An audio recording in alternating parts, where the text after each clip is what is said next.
Hey, what's up, guys? Jody Snyder with 324 Properties. I am just got done meeting with a client, getting ready to do an open house this weekend, and walking through some of the steps that are important to ensure that we're all doing prior to an open house. And I thought it'd be a great topic to quickly go through some of the items that you as a seller want to ensure that you're taking care of prior to the open house. Now, typically agents like to have an open house on Saturdays and Sundays. Sometimes we'll throw in a Thursday or Friday. A lot of it is trying to get a schedule that works with you guys as well.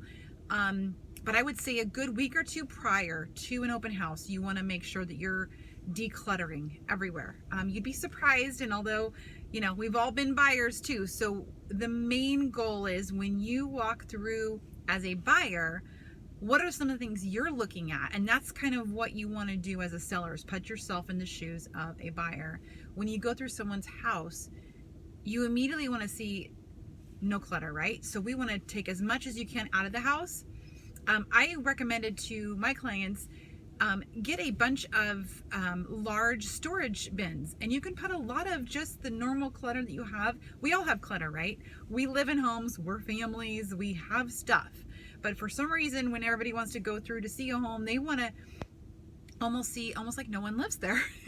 And it's not, ideal, but I just say grab a bunch of bins, put as much stuff that you can in there that's on the countertops, on the kitchen table, around the bedrooms, books, like just little knickknacks, put them all in bins, stack them in the garage. Perfect. You can label them, whatever you want to label them, but they're there, they're tucked away. Nobody expects a garage to look perfect. So when people are looking in the garage, they're mostly looking for how much room is there storage? It's not necessarily, is there clutter in there? I mean, it's a garage. So get the clutter out.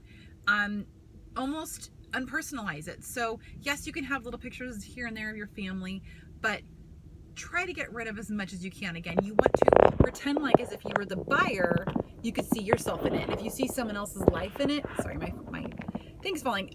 It's hard to picture yourself there. So important to kind of depersonalize it. Another great option that I try to encourage my clients is to go and actually hire a cleaner. You can have someone come in and clean your house for like $150, and it's spotless. And then you don't have to worry about it because we're all busy, right? Another item is if you have pets, get the pets out the day before the open house, open up the windows. I mean, I'm an animal lover. They are like my babies, so I get it. But some people aren't, and some people are allergic. So if they walk into a house and there's a weird animal smell, they're going to immediately feel kind of like, it sets the tone. So open up windows, get some fresh air in, get the animals out, cat litter boxes, anything that makes people think that there's animals there. Sometimes is, put the dog beds in the garage, those kind of items. And then the exterior of the house, I would say the last item that's really important is to clean up the exterior and the back of the house. So the landscaping, sweep, pick up weeds, the leaves, whatever you can to just make it feel like when they pull up, it's fresh, clean, and ready to go. I'd say those are the biggest ticket items for people to really pay attention to when they're prepping for an open house. Remember, put yourself in the shoes of a buyer. And when you were buying houses, and if you went to open houses, how did you feel when you walked into the house that you really loved? What was it like? A lot of these items will take care of a lot of that. Your agent will help you walk through this. Get ready for that open house. You have a lot of buyers going through. Take care. We'll talk to you later.